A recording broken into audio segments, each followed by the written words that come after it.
Olá, amigo telespectador da Rede de TV Mais, TV Arte HD. Está iniciando mais um plantão de notícias e vocês conferem conosco. Presidente Lula e governadores voltam a se reunir no dia 27 de janeiro. Justiça determina punição a quem tentar fechar o acesso à Reduc na cidade de Duque de Caxias. Sindicato dos Jornalistas e a OAB se reúnem contra a violência a jornalistas em Minas Gerais. Autoridades lutam contra o tempo para identificar manifestantes de atos criminosos em Brasília.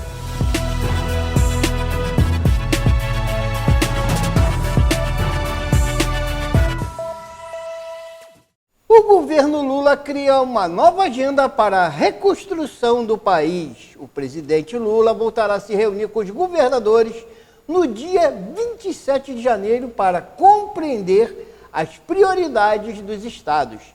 Governo federal, estaduais e municipais trabalham em uma agenda comum pela reconstrução do país.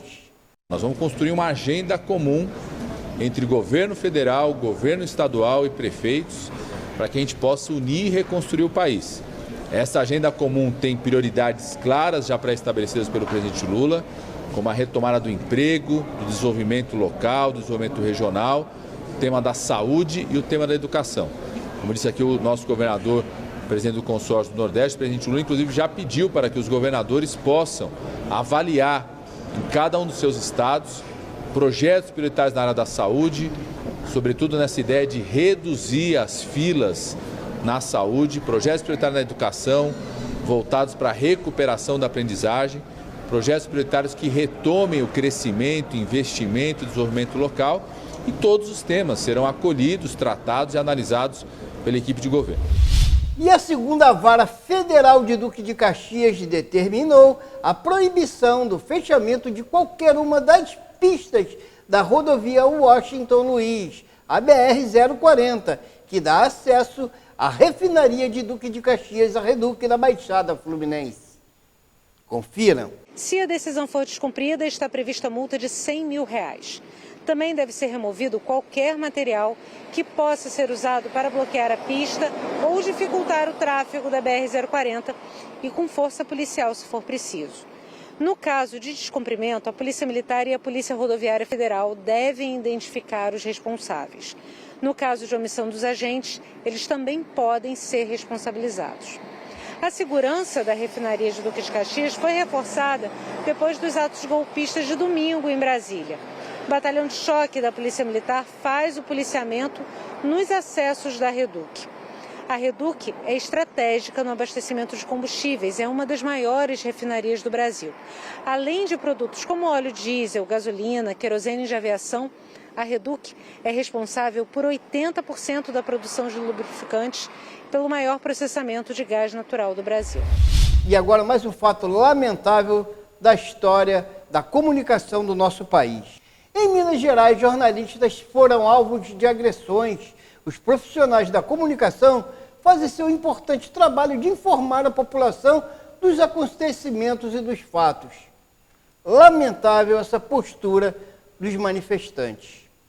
Jornalistas de 3 veículos de Minas foram agredidos durante a cobertura no acampamento. Na quinta, o fotógrafo do jornal Hoje em Dia foi perseguido por agressores, teve o equipamento danificado e precisou ser atendido no Hospital João 23. Já na sexta, pela manhã, repórteres da Band Minas e do jornal O Tempo também foram agredidos por bolsonaristas no momento em que o acampamento era desmontado pela Guarda Municipal. Nós temos, dentre as nossas missões institucionais, a defesa do Estado Democrático de Direito. E para a efetividade do Estado Democrático de Direito é fundamental o acesso à informação que se dá através do trabalho livre da imprensa. E a OAB acompanhará de perto as apurações para que depois das investigações os responsáveis sejam exemplarmente punidos. Desde segunda, os órgãos de imprensa estão com a segurança reforçada pela Polícia Militar. Para a vice-presidente do Sindicato dos Jornalistas de Minas Gerais, a proteção é fundamental para o livre exercício da profissão. São várias denúncias de hostilidade, de agressividade física, de furto, que a sociedade precisa conhecer e que também as autoridades precisam de saber quem são os culpados para poder responsabilizá-los. E uma corrida contra o tempo motiva o trabalho de investigações dos atos terroristas. Tudo para evitar a contaminação das provas que irão ajudar a identificar os criminosos. Acompanhe essa matéria conosco. Nunca no Brasil tantas pessoas serão investigadas por tantos crimes cometidos ao mesmo tempo no mesmo lugar. Todos sabem que milhares de terroristas participaram das invasões, depredações e roubos em Brasília. Mas ninguém, segundo a lei, pode ser processado por um crime coletivo. Cada pessoa terá que ser responsabilizada individualmente pelo que fez e, principalmente, pelo que a polícia conseguir provar que ela fez. É aí que entram a perícia e a tecnologia. No meio dos destroços, os peritos recolheram impressões digitais em todos os lugares onde foi possível. Nos objetos usados como armas, nos vidros, no carro da polícia empurrado para o espelho d'água. Também recolheram material que pode ser usado na identificação genética. Mas, nesse caso, o Brasil ainda tem uma grande limitação. O banco de dados genético das polícias, ele não é atualizado em termos da população brasileira. Hoje, basicamente, pessoas que já foram presas e que, na maioria das vezes, cometeram crimes graves. A polícia também pediu às operadoras de celular que mantenham os registros dos aparelhos que estavam na Praça dos Três Poderes durante o domingo. Isso será outra fonte de provas. Essas provas precisam ser levadas até ao inquérito policial, até ao processo. E como que isso é feito? Através de exames periciais, onde você consegue detectar ali informações que possam incriminar pessoas. Mas, sem dúvida, as imagens serão essenciais nos processos.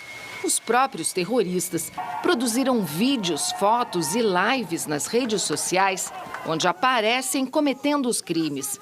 Durante as invasões, a Polícia Federal também fez registros com imagens de drones. E o circuito de segurança dos prédios será analisado.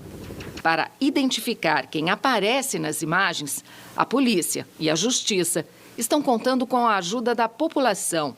No Instagram, o perfil Contragolpe já tem mais de 1 milhão de seguidores detetives prontos a nominar as fotos dos golpistas. Outros sites do governo federal e de coletivos da imprensa também estão recebendo denúncias de quem quiser ajudar nas investigações. Uma verdadeira força-tarefa nacional para que a justiça seja feita no menor tempo possível.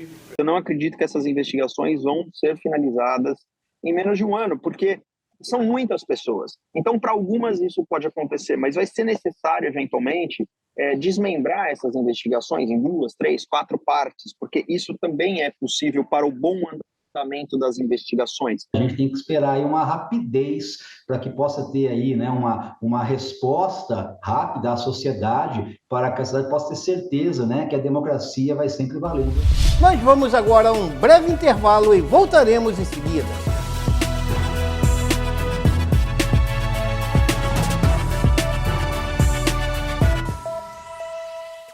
Eu conheço pessoalmente o trabalho do Acnur com refugiados e sei que neste exato momento as vidas de crianças inocentes dependem de pessoas como você e eu.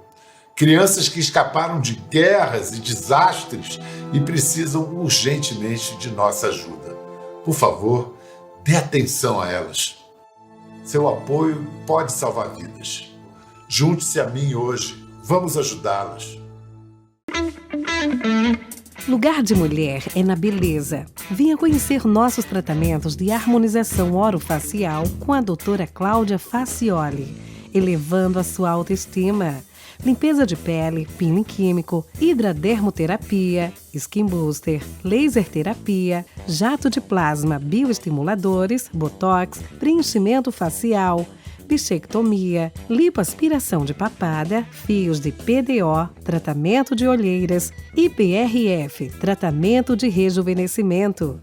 Nossa clínica é preparada para o tratamento da mulher. A beleza é o diagnóstico para melhor da autoestima. Agende uma avaliação. Telefone 21 99615 1717 ou 21 971 26 5723. Shopping da Praça, Sala 410, Centro de Magé.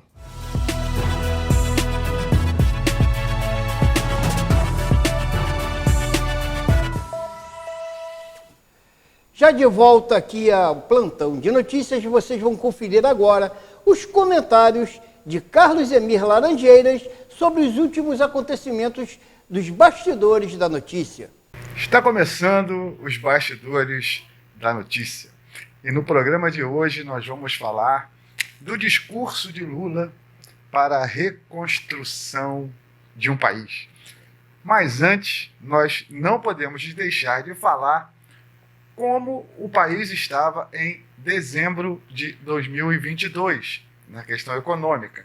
Então é sempre bom deixar registrado que essa famosa herança maldita, nessa narrativa criada pelo PT e pelo Lula e pelos componentes da carreta furacão, não passa mais de uma mentira, como sempre. Então vamos lá. Em dezembro de 2022, o dólar estava a 5,29, a gasolina estava a 4,95, desemprego na média de 8,3%, inflação 5,2% em 2022, homicídios no Brasil de 42 mil em 2022, invasão de propriedade 12 em 2022.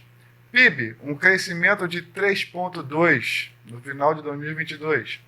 Dívida pública, 75% do PIB. Nunca na história do país tivemos uma dívida pública abaixo do PIB. Bolsa de valores a 102 mil pontos. Isso equivale a trilhões de reais de investimentos exteriores e externos dentro do país.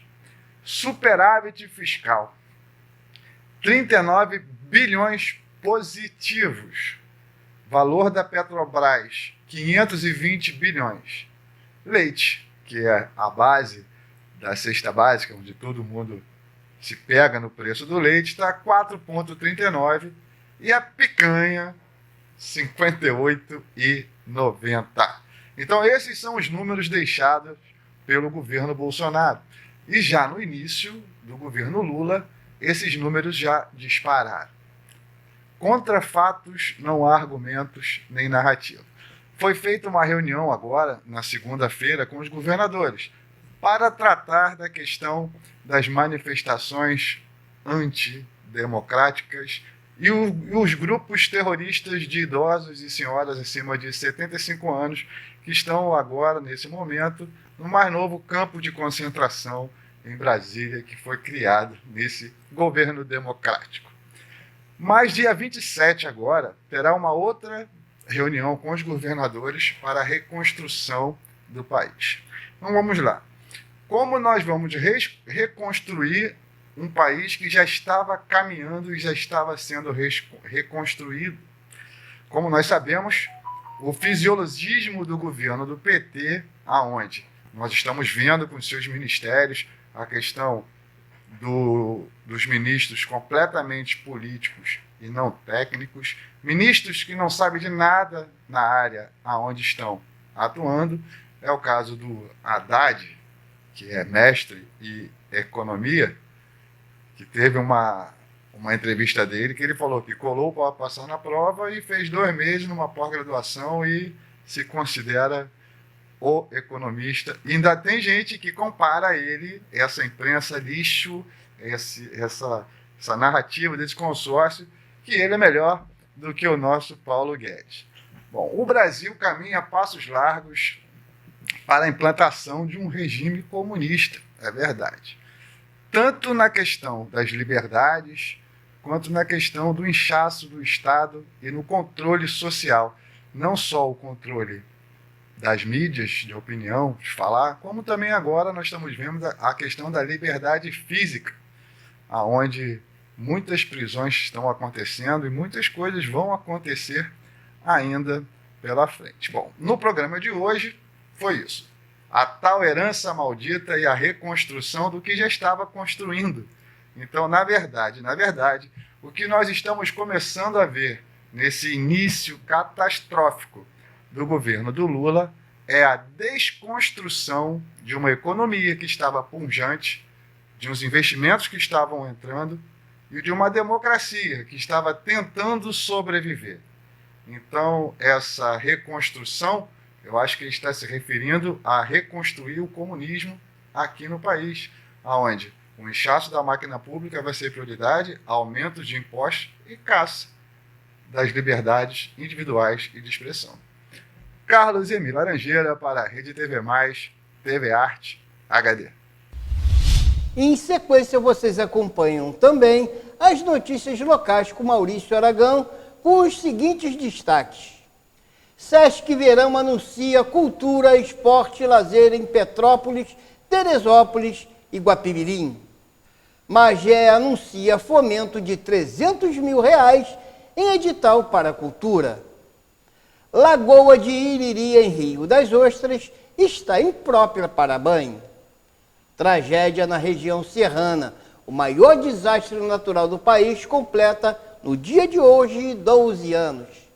Meu amigo Antônio Alexandre, a gente começa destacando que o projeto Sesc Verão chega à Serra Fluminense a partir desse dia 14 de janeiro, com início de programação em Petrópolis, na unidade Quitandinha. Depois, no dia 28/1, as atividades começam em Teresópolis, no Parque Nacional da Serra dos Órgãos e também no Hotel Sesc Alpina, nesse caso apenas para hóspedes, e ainda em Guapimirim. Guapimirim a partir do dia 10 de fevereiro, no CIEP de Parada Modelo. Nós estaremos nos próximos programas trazendo mais detalhes da programação, que em Petrópolis começa neste sábado, dia 14, às 10 horas da manhã, com diversas atividades esportivas. O município de Magé está com inscrições abertas para o edital Magé de Muitas Culturas, lançado no mês de novembro e que prossegue inscrevendo até o dia 25 de janeiro. O objetivo é beneficiar 120 produtores culturais da cidade com um fomento total de R$300 mil. Informações e o caminho para a inscrição nas redes sociais da Prefeitura e no site oficial.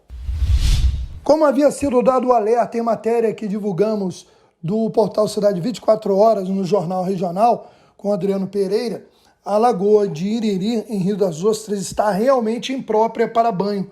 Havia suspeita de que contaminação na lagoa estava provocando surtos de doença, inclusive em crianças da cidade. A Prefeitura emitiu nota na tarde da quarta-feira, dia 11, nota técnica do INEA, Instituto Estadual do Ambiente, com o resultado da análise da água, mostrando que realmente encontra-se imprópria para banho, e a administração municipal diz que está tomando as medidas cabíveis e pede que moradores e turistas não entrem na lagoa até segunda ordem.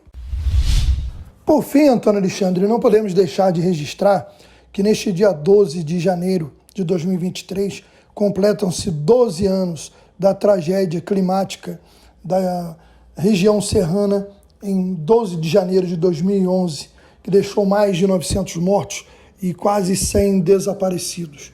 Embora até hoje se discutam esses números oficiais. Com relação aos números oficiais, os dois municípios mais atingidos foram Nova Friburgo, com cerca de 450 mortes, e Teresópolis, com 345 pessoas falecidas. Além disso, municípios como Petrópolis, em menor escala, e também São José do Vale do Rio Preto tiveram vítimas fatais. Essa data, em Teresópolis, é um dia de memória às vítimas. Haveria até um feriado municipal, mas como divulgamos recentemente, a Prefeitura cancelou o feriado, mas manteve o dia em memória das vítimas, esse dia 12 de janeiro. Bom, falando da região sudeste, as chuvas castigam a região. Em Minas Gerais tem 21 mortos e 130 municípios em estado de emergência. o número de mortos em Minas Gerais por ocorrências ligadas ao período chuvoso subiu para 21. A informação é da Defesa Civil Estadual. Mais de 130 municípios seguem em estado de emergência. Antônio Messias do Amaral, de 70 anos, e Maria de Lourdes Amaral, de 66, foram encontrados sem vida após um barranco desabar sobre a casa em que eles viviam. A lama deixou um rastro de destruição. De acordo com o Corpo de Bombeiros, o neto do casal, de 16 anos, também estava na casa e foi retirado com ferimentos leves. Patos de Minas, no Alto Paranaíba, decretou situação de emergência. As águas do rio Paranaíba subiram 3 metros em 24 horas. E o córrego do Monjolo transbordou, causando transtornos aos moradores. Aqui é o seguinte, o córrego ele deságua no rio Paranaíba lá adiante e até um certo ponto o córrego vai sendo represado e aí ele sobe primeiro do que o rio. O período chuvoso também chama a atenção para quem esteja próximo a rios e cachoeiras. Bombeiros resgataram um jovem de 18 anos em um rio entre Grão-Mogol e Cristália, no norte de Minas. Ele foi surpreendido por uma cabeça d'água.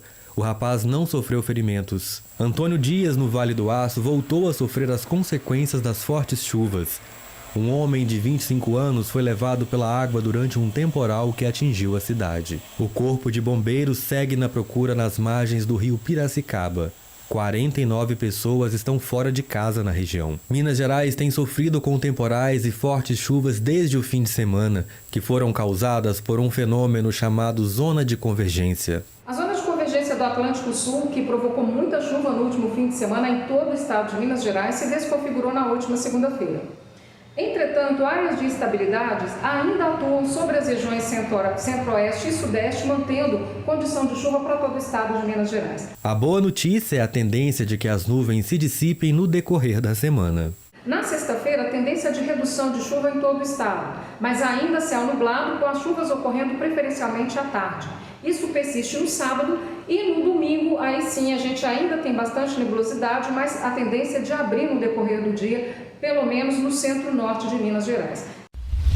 Nós vamos acompanhar agora como fica o tempo nos próximos dias na região sudeste.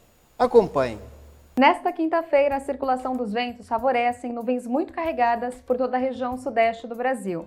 Além disso, a temperatura começa a subir mais e essa combinação de calor e umidade favorecem nuvens muito carregadas em várias regiões do sudeste do Brasil. A chuva já começa de manhã em algumas partes do interior do estado de São Paulo e também do sul de Minas, intercalando períodos de melhora até o começo da tarde. O sol ainda aparece em boa parte dos 4 estados da região, mas chove forte, principalmente entre tarde e noite, com alerta para temporais em Belo Horizonte, região do Triângulo Mineiro, Cidade do Rio e também em Vitória. Na região dos Lagos e na Costa Verde pode chover já no finzinho da manhã. E as pancadas mais fortes se concentram à tarde, até com raios e rajadas de vento podendo chegar a 70 km por hora. O potencial de transtornos aumenta na região metropolitana do estado de São Paulo e a chuva persistente ainda pode trazer riscos para o estado mineiro e também o Espírito Santo. Boa parte do interior capixaba segue em alerta durante todo o dia. Destaque para as temperaturas que sobem mais. No estado de São Paulo, mínima de 19 graus na capital e máxima chegando a 28. Agora em Vitória, a temperatura sobe mais e chega a 32 graus. No Rio de Janeiro, o dia já começa abafado, com mínima de 22. A máxima chega a 31 graus. Já em Belo Horizonte, o dia ainda começa com temperaturas amenas, em torno de 17, e a máxima chega a 29 graus. Bom, no Brasil, mais uma polêmica se dá no esporte. É dele que nós vamos falar agora. A ministra do Esporte de Lula diz que esporte eletrônico não é esporte.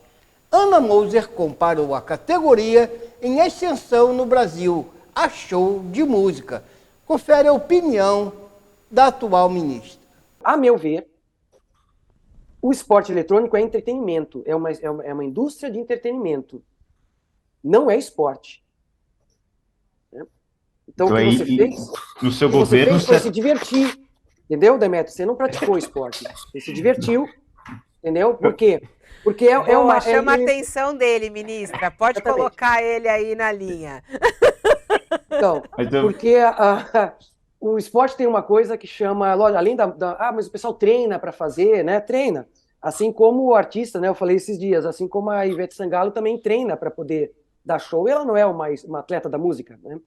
Ela é simplesmente uma artista. Bom, a ministra do Esporte, Ana Moser, foi criticada depois de anunciar que o esporte, esse tipo de esporte, esse segmento esportivo, são jogos eletrônicos, disputados de forma coletiva em todo o mundo, não serão considerados esportes no governo Lula. Atletas e pessoas ligadas aos jogos eletrônicos criticaram a declaração. O fundador da Fúria, atualmente a maior organização brasileira de esportes, de esportes, que entrou para a elite mundial e disputa os principais torneios globais, comentou a declaração na ministra. Pelo Twitter, Jaime de Paula comentou, abre aspas, triste a ministra do Esporte emitir opiniões tão rasas sobre o esporte, sem conhecimento de como a nossa indústria transforma a sociedade com emprego, alcance, audiência e impacto social. Espero de verdade que tenha maturidade para evoluir seu entendimento obsoleto sobre o assunto, fecha aspas. E uma notícia de ontem que está muito comentada no Twitter. Susanna von Richthofen deixa a prisão para ir para o regime aberto. Condenada para matar os pais em 2002, Susanne von Richthofen deixou a penitenciária de Tremembé nesta quarta-feira, dia 11, para cumprir pena em regime aberto. A informação foi confirmada pela Secretaria de Administração Penitenciária de São Paulo. O Poder Judiciário informou que a segunda Vara de Execuções Criminais de Taubaté proferiu a progressão do regime após ter verificado o cumprimento dos requisitos estabelecidos pela Lei de Execução Penal. E uma péssima notícia agora para o trabalhador e principalmente a dona de casa. O preço da cesta básica medido pelo Departamento Intersindical de Estatísticas e Estudos Socioeconômicos, o DIEESE, subiu em todas as capitais pesquisadas em 2022. Confira essa matéria. Encher o carrinho de compras foi ficando bem mais caro ao longo do último ano. Segundo o levantamento feito pelo DIEESE, a batata teve a maior alta acumulada entre dezembro de 2021 e dezembro de 2022. Foi um aumento de mais de 64%. Na sequência, farinha de trigo, leite longa-vida integral, banana e café em pó foram os produtos que ficaram mais caros. O DIEESE também calculou o valor que o salário mínimo deveria ter para sustentar uma família com 4 pessoas, R$ 6.647, mais de 5 vezes o mínimo atual, de R$ 1.212. Economia internacional e clima motivaram a alta que não deve arrefecer neste ano. E assim vamos terminando mais uma edição do Plantão de Notícias, agradecendo a você, amigo telespectador e assinante, a nossa equipe técnica e todos os internautas que nos acompanham através das redes sociais. Muito obrigado e até a próxima edição.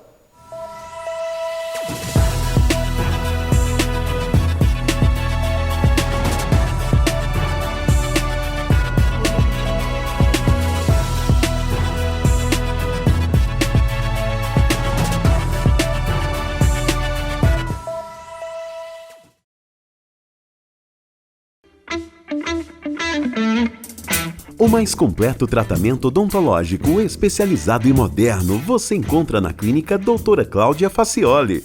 Clínica geral, próteses em geral, extração, tratamento de gengiva, tratamento de canal, clareamento, implantodontia, obturação, aparelhos ortodônticos, harmonização facial. Aqui seu sorriso também fica mais bonito. Agende uma avaliação. Telefone 21 99615 1717 ou 21 97126 5723. Shopping da Praça, Sala 410, Centro de Magé.